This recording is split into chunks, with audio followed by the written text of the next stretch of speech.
during his interview with Laura Ingraham, Donald Trump spun a few theories about Antifa planes and shadow men and things like that. And I really wish that literally any part of this was exaggeration, but it wasn't. Here he goes. He's not controlling anything. Who do you think is pulling Biden's strings? Is it former Obama people officials? That you've never heard of, people that are in the dark shadows, people that. What does that mean? That sounds like conspiracy theory. Dark shadows. No, and people that you haven't heard of. They're people that are on the streets. They're people that are controlling the streets. We had somebody get on a plane from a certain city this weekend, and in the plane it was almost completely loaded with thugs wearing these dark uniforms, black uniforms with gear and this and that. They're on a plane. Where's this? I'll tell you sometime, but it's under investigation right now. But they came from a certain city, and this person was coming to the Republican National Convention. And there were like 7 people on the plane like this person, and then a lot of people were on the plane to do big damage. They were coming for planning for Washington. Yeah, this is all happening. Okay, so this is a thing that definitely happened in the real world. A bunch of Antifa super soldiers got on a plane with a bunch of equipment to do a terror attack. And for some reason, Spirit let them bring all of that onto the airline. I don't know. And then they flew into DC for the RNC to commit a terror attack. Now, I mention those specifics because I want you to bear those in mind as he this morning is asked about that. So again, bunch of Antifa people get on a plane to come and do a terror attack in Washington, DC. Okay, so he's asked about it again this morning, and here is what he says. Person was on a plane, said that there were about 6 people like that person, more or less. And what happened is the entire plane filled up with the looters, the anarchists, the rioters, people that obviously were looking for trouble. And the person felt very uncomfortable on the plane. This would be a person you know, so I will see whether or not I can get that person. I'll let them know, and I'll see whether or not I can get that person to speak to you. But this was a first-hand account of a plane going from Washington to wherever, and I'll see if I can get that information for you. Maybe they'll speak to you, maybe they won't. Oh yeah, maybe the voices will continue to speak to him, maybe they won't, because in the span of 8 to 10 hours, suddenly now it's not Antifa going to the RNC to commit a terror attack. Now it's a plane full of looters and rioters flying from DC to somewhere else to do something, and a person that you know, who's the you? Anybody who's listening, you know the person who was on the plane, but I can't tell you who it was, but I'll ask them. He's lost his mind. And we're gonna get into where all this comes from. But Dan, help me out here. What is going on in America? If you didn't read the last Q briefing, you would have known that Jeffrey Epstein is the one on the plane. And Donald Trump is waiting for the perfect moment to let everyone know. You know who's on the plane, but he's not gonna tell you who's on the plane. We're gonna know at some point. But he's gonna be his October surprise. He's gonna tell everyone that Jeffrey Epstein has been coordinating the Antifa super soldiers being sent on Spirit and Allegiant flights business class all over the country. And like Allegiant business class, interesting. I didn't know they branched into that.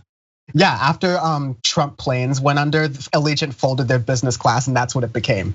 No, I mean, like, this is the birther guy who's saying, look, I have people, I know people, there's this person, and there's gonna be in a place, and we're gonna find out. I know, but I can't say yet, but we're gonna find out really soon. This sounds like the birther thing, where he had that investigator in Hawaii who was in the place, and he couldn't tell you the name of the investigator, and he couldn't tell you what he found, but Trump knew some interesting things, and he was gonna tell you some interesting things, and those interesting things were conspiracy theories about the whereabouts of Barack Obama's birthplace. Maybe Barack Obama was on the plane. Maybe he's the person you all know. I don't know. It makes as much sense as anything else. Barack Obama is Q. I think that's gonna be the thing that blows this all out of the water. He's been playing both sides. A plot twist. Yeah, no. I saw someone in the comments like, "How do you watch this and not go crazy?" Would you even know if you'd gone crazy? Maybe we've gone crazy. I don't know, because I watch this all day long and it doesn't make any sense. And I think it shouldn't. I don't know, but maybe I've gone mad too listening to this. The president of the United States is talking about men in dark shadows pulling the strings on Joe Biden. And Laura Ingraham who's in the White House interviewing the president, which itself should be the craziest part of this story, says, now hold on a second, that sounds like conspiracy stuff. Continue.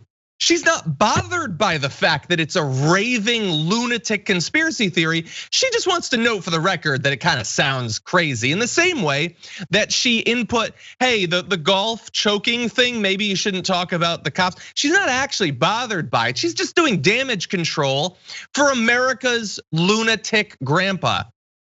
I mean, the dark shadows thing we just have to set aside. We can't even focus on it because we gotta focus on Antifa plane. On Antifa, flight 388. So where is this coming from? We believe that we know. Ben Collins of NBC News has done a good job of tracking this down. So the claim about the flight matches a viral Facebook post from June 1st that falsely claimed at least a dozen males got off the plane in Boise from Seattle dressed head to toe in black. The post by an Emmett, Idaho man warned residents to be ready for attacks downtown and the residential areas and claimed that one passenger had a tattoo that said Antifa America on his thing, which is definitely a tattoo that someone has. And you can see the post actually below, we'll put it up. This is a crazy Facebook post that got shared about 4,000 times. Is Russ Thor Wade the person everyone knows who was on the plane? I don't know. But apparently Donald Trump saw a crazy conspiracy theory on Facebook a couple months ago, and now he just rolls it out for whatever situation. So the RNC almost got blown up by Antifa because of this conspiracy theory. Now people are going from Washington, D.C. to other cities. It's always changing who is on the plane. It's just a crazy person reading Facebook conspiracy theories and changing it to suit whatever he wants. And I don't know if I've lost my mind yet, but I hope that it comes soon because you can't live sane in America 2020. It's not sustainable. Yeah, you're absolutely right. Like I ironically tweeted at one point at twitter.com/Dan from the web. I'm for maximum hell world, but like, no, I'm not for maximum hell world. We are in maximum hell world, and it's literally only getting worse. The dial of hell world is quickly moving into the hot position. I have one serious point and then actually two fairly serious points. But the first thing is this pattern of Donald Trump running as a challenger, even though he's the incumbent. So that dark shadows thing you were mentioning earlier, he's saying that there are other people pulling the strings, that somehow Joe Biden, the Democratic Party, who, to be fair, have this sort of like, they can pull the strings from behind the scenes within their own party kind of way of working with things, but they don't have political power. That's the whole point. Like anytime Nancy Pelosi does something and capitulates halfway through, the Republicans kind of ignore it. So the Democrats don't have any power, but in order for Trump to run his strategy, his winning 2016 strategy, he still has to be the challenger. He still has to act like he isn't the incumbent, because if he runs on the past 4 years, like his poll numbers might hit their like lower floor. So that's kind of the sadder, sicker thing that's happening more insidiously as he populates the airwaves. And then really quick last thing. Obviously, we all know that Facebook has a well-known liberal bias. I mean, like this, I hate this argument so much. In addition to the person who's tracking the top 10 most shared things on Facebook and how often it's Ben Shapiro, the Daily Caller, regardless of the fact that right-wing fact-checking, quote unquote, outlets are part of Facebook's fact-checking consortium, and they are helping to pollute and spin things that way. Never mind that these viral things go on popular on Boomer Book like literally all the time. Yet we'll still have people going up in front of Congress, literally trying to seriously make the argument that Facebook is biased against conservatives. Yeah. It's so obvious. It's so painfully obvious. And yes, that's where the insanity starts to come in. Yeah.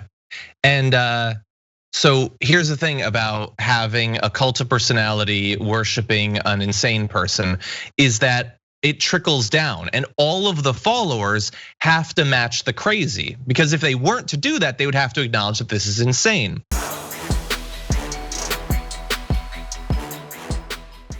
Check out the Damage Report podcast each day, wherever you get your podcasts, whether Pocket Casts or Stitcher or iTunes.